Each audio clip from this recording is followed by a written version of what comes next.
সমর্পণ কি হার মানা নাকি মুক্তির শুরু?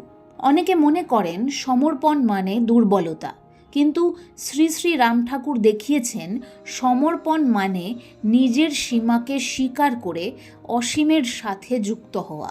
যখন তুমি ভাবো সব আমার নিয়ন্ত্রণে, তখন ভয় জন্মায়, কারণ সব কখনোই তোমার নিয়ন্ত্রণে নয়। কিন্তু যখন তুমি বলো আমি চেষ্টা করব, ফল তোমার, তখন হৃদয়ের ভার নেমে যায়। গীতায় শ্রীকৃষ্ণ বলেছেন, সব ধর্ম ত্যাগ করে আমার শরণাপন্ন হও। এই শরণাগতি ভয়ের নয়, ভরসার। সমর্পণ মানে দায়িত্ব ফেলে দেওয়া নয়, সমর্পণ মানে দায়িত্ব পালন করে ফলের বোঝা ছেড়ে দেওয়া। আজ থেকে একটি অভ্যাস করো, দিনের শেষে চুপচাপ বসে বলো, যা হয়েছে তোমার ইচ্ছায় হয়েছে, যা হবে তাও তোমার ইচ্ছেতেই হবে।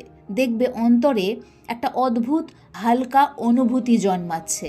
প্রারব্ধ তোমাকে পথ দেখায়, কর্ম তোমাকে গড়ে তোলে, আর সমর্পণ তোমাকে মুক্ত করে। ওম শান্তি শান্তি শান্তি।